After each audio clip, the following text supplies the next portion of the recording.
Hello friends, welcome to my channel. So ఏంటంటే house video చూసాక కొందరు నాకు తెలిసిన వాళ్ళు కానీ వేరే వాళ్ళు మీ హౌస్ క్లీన్గా ఉంది, ఒక వీడియో చెయ్యి అంటే పిల్లలు అంటే టాయ్స్ అన్ని ఇల్లంతా టాయ్స్ పడేస్తారు కదా, బొమ్మలు ఇవి పడేస్తూ ఉంటారు. తర్వాత స్టేషనరీ ఐటమ్స్ ఎక్కడంటే అక్కడ పడేస్తూ ఉంటారు. అవన్నీ నువ్వు ఎలా పెట్టుకుంటున్నావు ఏంటి అని అంటున్నారు. సో ఇంట్లో అందరికీ 2-3 పిల్లలున్నా, మా వాడు ఒక్కడున్నా సేమ్ అదే పొజిషన్ నేను ఫేస్ చేస్తున్నాను. అదే కానీ ఎలా ఏంటి అనేది నేను ఎలా ఆర్గనైజ్ చేసుకుంటాను ఏంటి అనేది మీకు చెప్తాను. యాక్చువల్గా ఏంటంటే రోజుకి నేను ఒక 3-4 సార్లు సర్దుతూనే ఉంటాను అనమాట. పడేస్తుంటాను, సర్దుతూనే ఉంటాను. అదేంటంటే ఫస్ట్ మన ఇంట్లో నీట్గా ఉంటే ఏంటంటే మనం బయట నుంచి వచ్చినప్పుడు కానీ ఇంట్లో ఉన్నప్పుడు కానీ మైండ్ అనేది పీస్ఫుల్గా అనిపిస్తుంది అనమాట. చాలా ఇదిగా అనిపిస్తుంది. అంటే ఇల్లు నీట్గా ఉంటే మనకి ఏంటంటే హాయిగా అన్నట్టు ఉంటుంది అనమాట. అందుకని చెప్పేసి ఫస్ట్ మార్నింగ్ లేస్తానే మనకు బెడ్రూమ్ నుంచి స్టార్ట్ అవుతుంది కదా డే. మనకి ఆ బెడ్రూమ్ దగ్గర నుంచి ఎలా ఏంటి అనేది, మీకు ఎలా ఆర్గనైజ్ చేసుకోవాలి, ఇల్లు ఎలా ఆర్గనైజ్డ్గా ఉండాలి అనేది ఈరోజు నేను చెప్తాను. యాక్చువల్గా ఏంటంటే ఫస్ట్ వచ్చేసి మనం నైట్ టైం పడుకునే ముందు జస్ట్ ఒక 10 minutes స్పెండ్ చేయాలన్నమాట. ఎందుకంటే మార్నింగ్ లేస్తానే మనకి అసలు వెంటనే అంతా సర్దడం అదంతా కుదరదు, ఎందుకంటే చాలా పని ఉంటుంది కదా. సో నైట్ ఏంటంటే మనకి ఎంత పని ఉన్నా సరే ఒక 10 minutes మనది కాదు అని అనుకొని కొంచెం నీట్గా అంటే ఎక్కడున్న వస్తువు అక్కడ పెట్టేసుకొని నైటే పడుకునే ముందు కొంచెం నేనేంటంటే అరేంజ్ చేసుకొని పడుకుంటానమాట. అది మెయిన్ ఫస్ట్ పాయింట్. ఇంకోటి ఏంటంటే మనం ఇల్లు కొత్తగా కొన్నప్పుడు ఇది ఉన్నప్పుడు అన్ని కొత్త వస్తువులే ఉండాల్సిన అవసరం లేదు. ఇప్పుడు నేను 6 సంవత్సరాల ముందు వాడిన కర్టెన్సే వాడుతున్నాను. కొన్ని 2 రూమ్స్లో బెడ్రూమ్స్లో కార్డ్స్ ఏంటంటే ఒక 10 years బ్యాక్వే ఉన్నాయి, 10 సంవత్సరాల ముందు ఉన్నాయి. అన్నీ కొత్తవి తెచ్చి పెట్టాల్సిన అవసరం లేదు. పాత వస్తువులు ఉన్నా అది మనం ఏంటంటే మనం పెట్టుకోవడం బట్టి కూడా అది కొత్త వస్తువులా అనిపిస్తుంది. ఎలా పెట్టుకోవాలి ఏంటి అనేది ఏంటంటే ఇప్పుడు కార్డ్స్ ఉన్నాయి, ఒకప్పుడు 10 years బ్యాక్ ఉన్న స్ట్రాంగ్ ఇప్పుడు మనం వుడ్ కానీ ఇది కానీ బయట తెచ్చుకుంటుంటే ఉండట్లేదు కదా. అలాంటి కార్డ్స్ తీసుకెళ్ళి మనము అంటే వేరే వాళ్ళకి అమ్మేసి మళ్ళీ కొత్తవి కొనుక్కోవాల్సిన అవసరం లేదు. దాన్నే మనం ఇప్పుడు మనకు అది నచ్చలేదనుకోండి, పెయింట్ కానీ ఇది కానీ డెకో పెయింట్ వేయించేసేయచ్చు, దానికి తగ్గట్టు కలర్ చేంజ్ చేసుకోవచ్చు, రూమ్కి తగ్గట్టు కలర్ అలా చేంజ్ చేసుకోవచ్చు. ఇంకా ఏంటంటే చాలామంది యూజ్ చేయని వస్తువులు కూడా ఇల్లంతా నింపేసుకొని ఉంటారు.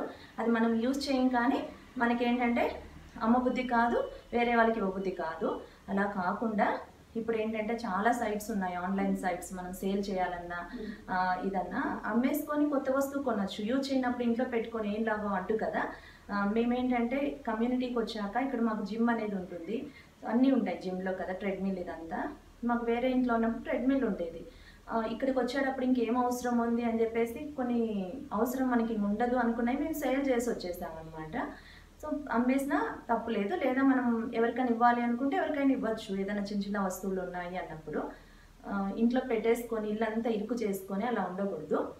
ఇప్పుడు బెడ్రూమ్ నీట్గా ఉంచుకోవాలి, ఎందుకంటే మంచి నిద్ర పట్టాలన్నా, స్లీపింగ్ అనేది మనకి ఎప్పుడు బాగుండాలి అన్నా మనం బెడ్స్ నీట్గా సర్దుకోవాలి. నేనేంటంటే రెగ్యులర్గా లేస్తానే బెడ్ని బాగా అరేంజ్ చేసుకోవాలి.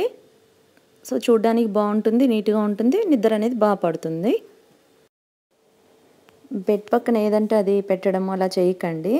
ఇలా నీట్గా ఖాళీగా ఉంటే ఏంటంటే స్పేషియస్గా అనిపిస్తుంది అనమాట. అన్నిటికంటే ఏంటంటే బాత్రూమ్స్ అనేది కూడా మనం నీట్గా పెట్టుకోవాలి. బాత్రూమ్స్ అనేది అంటే ఇప్పుడు కొత్తగా ఇల్లు కట్టించుకునే వాళ్ళకి ఇలా గడ్డిచ్చేస్తున్నారనమాట. స్నానం చేసిన వాటర్ ఏంటంటే మనకి ఇటు సైడ్ టాయిలెట్ సైడ్ రాదు, చూసారు కదా, ఇటు సైడ్ రాదు. సో బాత్రూమ్ అనేది వెట్ అంతా అవ్వదన్నమాట. క్లీన్గా ఇలా వెట్ లేకుండా తడిగా లేకుండా ఉంటే చాలా చూడడానికి చాలా బాగుంటుంది. సో ఇప్పుడు రీసెంట్గా ఏదైనా కొత్తగా ఇల్లు కట్టించుకునే వాళ్ళు ఇలా గట్లా పెట్టించుకోండి ఫ్లోర్కి, స్నానం చేసిన వాటర్ ఇటు సైడ్ రాకుండా ఉండడానికి. ఇంట్లో ఏంటంటే పిలోస్ కానీ ఇది కానీ ఇప్పుడు నేను ఏంటంటే వీడియో తీస్తున్నాను కాబట్టి అరేంజ్ చేస్తాను. ఈ పిలోస్ అనేది సోఫా మీద అయితే మా ఇంట్లో ఏ రోజు ఉండవు, కింద ఉంటాయన్నమాట. ఇవి ఏంటంటే రెగ్యులర్గా మనకి కింద పడ్డాయి కదా అని వదిలేయకుండా రోజుకి వీలైనంత వరకు నేను సర్దుతూ ఉంటాను. ఈ హౌస్లోకి వచ్చి మేము ఒక 2 సంవత్సరాల పైన అయింది. కానీ ఏంటంటే వాల్స్ అవన్నీ మీవి నీట్గా ఉన్నాయి, పెయింటింగ్ అనేది ఇది అవ్వలేదు అని నాకు 2-3 అడిగారనమాట.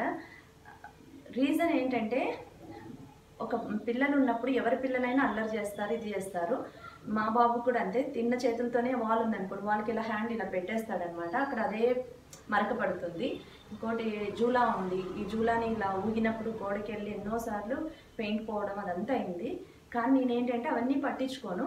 ఒక 1 ఇయర్కి ఒకసారి ఏం చేస్తున్నానంటే, వాల్స్ ఎందుకు నీట్గా ఉన్నాయో మీరే చూడండి. నా దగ్గర కొన్ని వస్తువులు ఉన్నాయి, చూపిస్తాను. తెలుసు కదా, రోలర్ అనమాట, పెయింట్ వేసేటప్పుడు యూజ్ చేస్తారు కదా, ఇదొకటి ఉంది నా దగ్గర. ఇంకోటి ఏంటంటే మా ఇంట్లో పెయింట్ కోడ్, నేను యూజ్ చేసిన వాల్ పెయింట్ అనమాట, 1 లీటర్ డబ్బా, 1 లీటర్ బాటిల్, ఇంకొకటి. సో ఇది తెలుసు కదా, వాల్స్కి ఏదైనా మరకలు ఉన్నాయనుకోండి, అక్కడ ఫస్ట్ మనం ఇలా పేపర్తో రబ్ చేసి ఆ మరకని యూజ్ చేస్తాం కదా, ఇది పెయింట్ వాళ్ళు యూజ్ చేస్తారు. సో ఇది కూడా ఉంది. ఒక బ్రష్, ఇవన్నీ నా దగ్గర ఉన్నాయి. ఇంకోటి ఏంటంటే మనము అస్సలు చిన్నపిల్లలు ఉంటారు, క్రేయాన్స్తో పెన్సిల్స్తో ఇవంతా వాల్స్ అంతా పాడు చేస్తారనమాట. అలాంటప్పుడు ఏంటంటే టెన్షన్ పడిన అవసరం లేదు, అలాగే వాల్స్ని వదిలేని అవసరం లేదు, ఎందుకంటే చూడడానికి కూడా బాగోదు. పెయింటర్ని చిన్న పనికి ఎవరైనా పెయింట్ వాళ్ళని పిలిచినా మనకి పలకరు కదా. సో అలాంటి టైంలో ఏం చేయాలంటే, ఇప్పుడు మనం రెంట్కున్నాం అనుకో, ఓనర్ని అడగచ్చు ఆ పెయింట్ కోడ్ ఏంటండి అని, ఓనర్ దగ్గర తీసుకోవచ్చు. లేదా మన ఓన్ హౌస్ అనుకో, మనం పెయింటింగ్ చేసినప్పుడు ప్రతి కోడ్ మెన్షన్ చేసుకోవాలి, మనం ఏ కలర్ వాడాము ఏంటి అనేది. నేనేంటంటే 1 ఇయర్కి ఒకసారి ఇది 1 లీటర్ బాటిల్ తెస్తాను, ఎక్కడ మరకలు ఉన్నాయో నేను అవి రబ్ చేసి, దాని తర్వాత ఈ రోలర్ ఈ బ్రష్తో యూజ్ చేసి నేను వేసేస్తాను అనమాట పెయింట్. ఈవెన్ మీకు ఏంటంటే సేమ్ కోడ్ ఫాలో అవ్వాలి. కోడ్ తెలియకపోతే ఈ ప్రాసెస్ మీరు వెళ్ళకండి, ఎందుకంటే అతుకుల్లో ఉంటుంది, అది వేరే కలర్ అవుతుంది, ఇది వేరే కలర్ అవుతుంది. నాకు కోడ్ తెలుసు, నేను రాసి పెట్టుకున్నా కాబట్టి నేను రెగ్యులర్గా ఏదైనా మరకలు అంటినప్పుడు ఏంటి అన్నప్పుడు నేను యూజ్ చేస్తాను అనమాట. చిన్న చిన్న వాటికి, మెయిన్ ఇల్లంతా వేయలేము ఇంత పెద్ద ఇంటికి.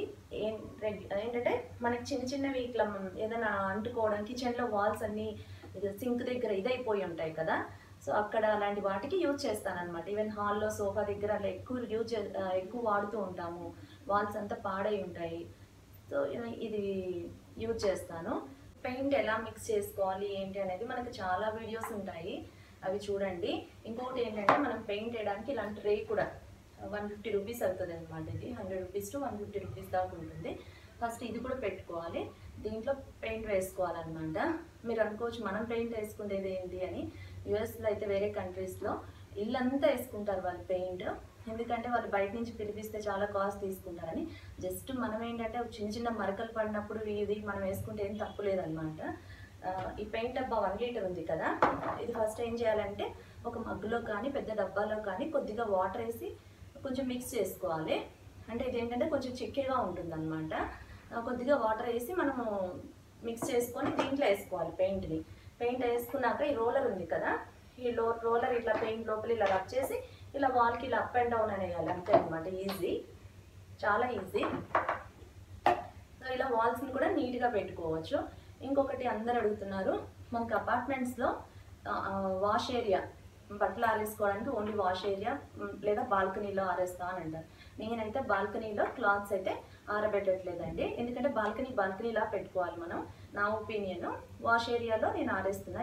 ఇంకోటి అంటే కొందరికి ఎక్కువ కంబైన్డ్ ఫ్యామిలీ ఉండి ఎక్కువ మెంబర్స్ ఉండొచ్చు, అలాంటి వాళ్ళు బాల్కనీ ఏంటంటే కంపల్సరీ వాడాల్సి వస్తుంది, అదేం చేయలేను. కానీ మేము ఉండేది ఒక ముగ్గురమే, నేను మా బాబు మా హస్బెండ్, కాబట్టి మాకు వాష్ ఏరియా సరిపోతుంది. నేను ఆల్టర్నేటివ్ డే రోజు మార్చి రోజు నేను వాషింగ్ మిషన్లో బట్టలు వేస్తాను, నాకు వాష్ ఏరియా సరిపోతుంది. మీరు కాదు ఓన్లీ మాకు కూడా బాల్కనీ నీట్గా పెట్టుకోవాలి అన్నప్పుడు రెగ్యులర్గా ఎన్ని బట్టలు ఉన్నాయో అవన్నీ రెగ్యులర్గా వాషింగ్ మిషన్లో వేసేసి ఆరేసుకోండి. అప్పుడు బాల్కనీ అనేది మనకు కూర్చోవడానికి దీనికి బాగుంటుంది. డ్రెస్సింగ్ టేబుల్ మనం ఎలా అరేంజ్ చేసుకోవాలి ఏంటంటే, ఆయిల్ బాటిల్స్ అనేది మనకి ఎక్కువ ఇవన్నీ ఉంటాయి. సో ఇవన్నీ ఏంటంటే డైరెక్ట్ ఇలా గ్లాస్ పైన ఏదైనా పెడితే ఏంటంటే ఆయిల్ అనేది ఆయిల్ అంటుతుంది, మనం అదంతా క్లీన్ చేసుకోవడం అంతా చాలా కష్టం అవుతుంది. సో ఇలా ప్లాస్టిక్ డబ్బాలు కానీ ఇవి మనకి బయట అవైలబుల్ ఉంటాయి కదా, సో ఇది తీసుకొని నేను పెట్టాను చూడండి, టిష్యూ వేసాను అనమాట. లోపల టిష్యూ వేసి ఇవన్నీ కలిపి ఒక దాంట్లో పెట్టేసాం అనుకోండి, ఏదైనా ఆయిల్ లీక్ అయినా ఏదైనా కారుతున్నా ఆ టిష్యూకి లో ఉండిపోతుంది, మనం టిష్యూ చేంజ్ చేసుకుంటూ ఉండొచ్చు. ఇది క్లీనింగ్కి అదంతా ఈజీ అవుతుంది. ఇంకోటి ఏంటంటే ప్లాట్ఫామ్ మనం వెజిటేబుల్స్ కట్ చేయడం ఇదంతా అయిపోయినప్పుడు క్లీన్ చేసుకోవాలి. ఇలా క్లీన్ చేసుకుంటే ఏంటంటే చూడడానికి బాగుంటుంది. ఈవెన్ మనం చపాతీ ఇదంతా రుద్దిన తర్వాత పిండి అంతా పడుతుంది కదా ప్లాట్ఫామ్ పైన, సో దాని ఒక పేపర్ కానీ ఏదైనా వేసుకుంటే పడకుండా ఉంటుంది, క్లీన్గా పెట్టుకోవాలి.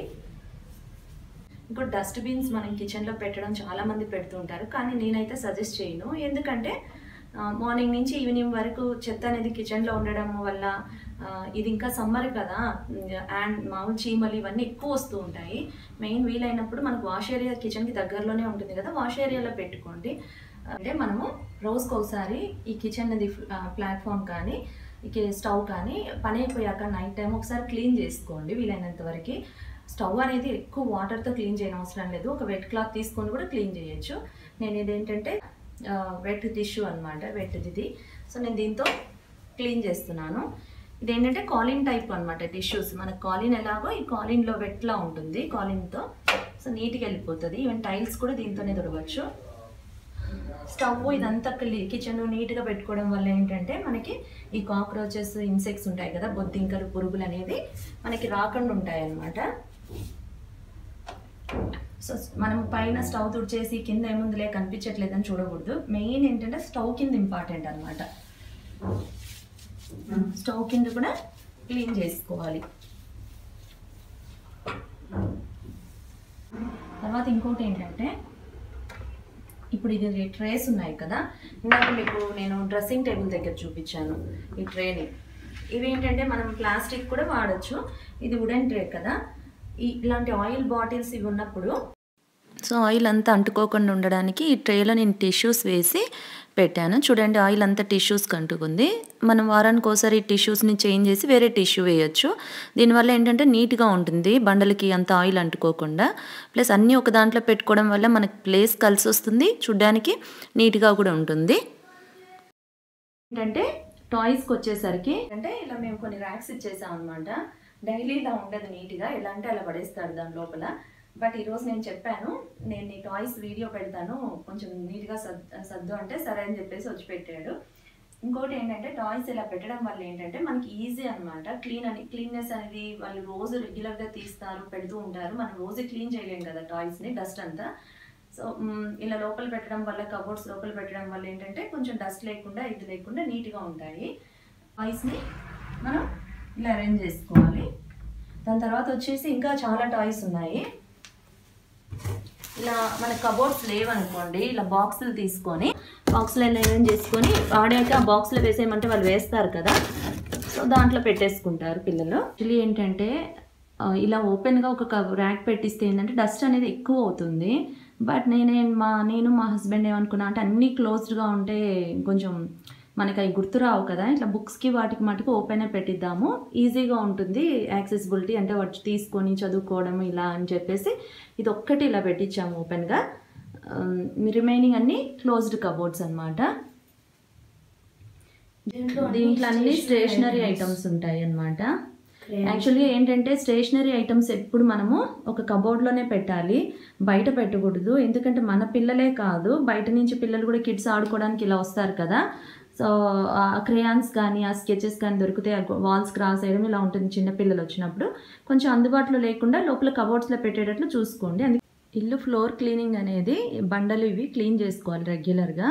మేము డైలీ అది పనావిడ ఏంటంటే తడిపట్టు పెడుతుంది లైజాల్ వేసి, సో ఇది కంపల్సరీ అనమాట. ఇంకొకటి ఏంటంటే డస్టింగ్ అనేది ఏంటంటే మెయిన్ ఇంపార్టెంట్. దుమ్ము అంతా ఉంటుంది కదా, అదంతా క్లీన్ చేసుకుంటూ ఉండాలి రెగ్యులర్గా. మెయిన్ కబోర్డ్స్ మీద అయితే మనకి ఈజీగా కనిపిస్తూ ఉంటుంది, ఒక లేయర్లా ఫామ్ అవుతుంది డైలీ. వీలైనప్పుడల్లా మనకి క్లీన్ చేసుకుంటూ ఉండాలి. కార్పెట్స్ అనేది మనకి మ్యాట్స్, రగ్స్ ఇవన్నీ వ్యాక్యూమ్ క్లీన్ చేసుకోవాలి మంత్లీ వన్స్. సో ఇలా రెగ్యులర్గా క్లీన్ చేసుకోవాలి. డైనింగ్ టేబుల్ మీద గ్లాస్ అనుకోండి ఈజీగా ఫామ్ అయిపోతుంది, రోజు క్లీన్ చేసుకోవాలన్నమాట. సోఫాస్ మావి లైట్ కలర్ అనమాట, మెయింటైన్ చేయడం కష్టమే. బట్ బై మిస్టేక్ ఏదైనా పడినా సరే వెంటనే ఏదన్నా మనం వెట్ క్లాత్తో తుడిచేసామనుకో ఆ మరకలు పోతాయి. సో అందుకని లైట్ కలర్ అయినా బాగానే ఉన్నాయి ఇప్పుడు వరకు అయితే. మీకు ఈ వీడియో నచ్చినట్టయితే ఈ వీడియోని లైక్ చేయండి, షేర్ చేయండి, సబ్స్క్రైబ్ అవ్వండి. Thanks for watching NS Reddy green home. Thank you.